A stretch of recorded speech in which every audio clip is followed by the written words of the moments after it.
नमस्कार दोस्तों। तो स्वागत करते हैं वापस से एक नए वीडियो में, एक नए ब्लॉग में। तो भारत की गर्वमयी इतिहास कौन नहीं जानता है। तो आज की इस वीडियो में आपको एक महल दिख रही होगी।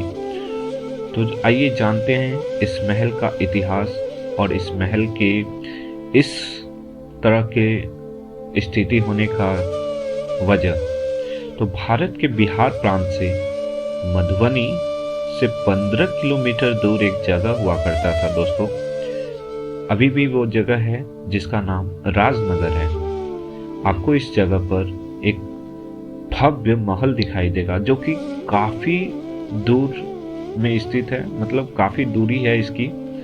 काफी बड़ा महल है ये, जिसका नाम नौलखा पैलेस है। यदि आप मधुबनी के हैं तो आप जान रहे होंगे, और या आपने घूमने गया होगा यहाँ तो आप देखे होंगे ये मंदिर। तो आपको दिखा दूँ इसकी इतिहास, इसकी जो स्ट्रक्चर है, कलाकृतियाँ दिखाई गई हैं वो दिखा दूँ।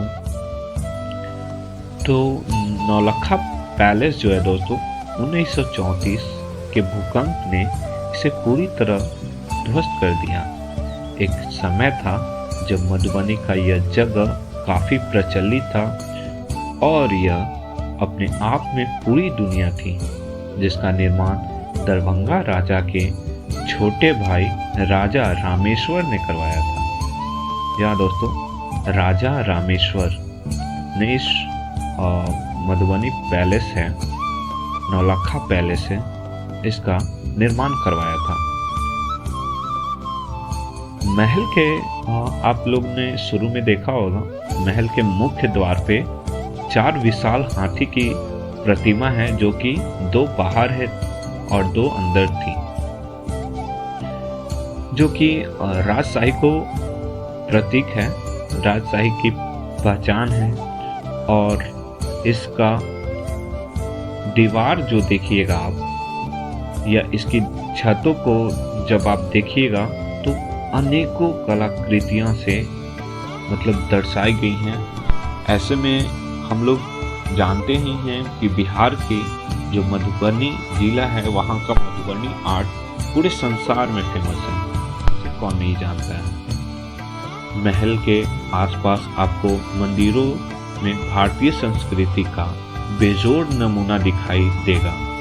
यदि आप यहाँ पर घूमने आओगे तो यहाँ पर मंदिरों में जरूर एक बार घूमिएगा, जिसपे अनेकों हमारे सनातन संस्कृतों का प्रतीक मिलेगा।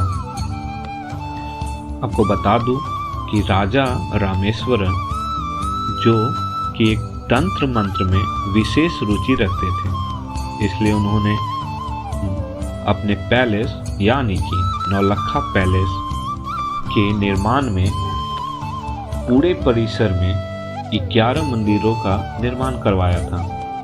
इस परिसर के निर्माण के लिए फ्रांस से आर्किटेक्ट बुलाए गए थे दोस्तों। जैसा कि यहाँ के लोगों से, जो कि बुजुर्ग लोग हैं, उनसे बात करके पता चला, लेकिन उन्होंने बताया कि वो राज नहीं कर पाए, मतलब इस महल का जो लाभ था वो नहीं उठा पाए। दुर्भाग्य की बात देखिए दोस्तों, जिस महल को राजा ने अपने दिलो और अरमान से बनवाया था, उस महल में रहने का सौभाग्य भी नहीं प्राप्त हुआ। अपने बड़े भाई की मृत्यु के बाद उन्हें दरभंगा का जो राजगद्दी था उसे संभालना पड़ा। उसके बाद आई विनाशकारी भूकंप ने इस महल को एक खंडर में बदल दिया, जो कि 1934 में आया था दोस्तों। सरकार और लोगों की बेरुखी के बावजूद भी आज भी ये महल दिखाई पड़ेगी, और एक स्थिर, शांत और अपने अंदर एक युग की कहानी समेटे हुए ये खड़ी आज भी नजर आएगी। जब आप इसके पूरे परिसर में घूमोगे तो आप थक जाओगे, इतनी बड़ी ये महल है, लेकिन आपको इसकी कलाकृतियों को देखकर अपने प्राचीन और जो प्राचीनतम संस्कृति थी उस पर गर्वान्वित महसूस होगा। तो आइए कभी हमारे बिहार में और घूमिए ये मधुबनी जिला, ये डिस्ट्रिक्ट जो कि एक अनोखी जगह है टूरिस्टर के लिए, एक इतिहास के लिए और एक कलाकृति के लिए। नमस्कार, मिलते हैं हमारे नेक्स्ट वीडियो में, नेक्स्ट ब्लॉग में। तब तक के लिए जय हिंद, जय बिहार।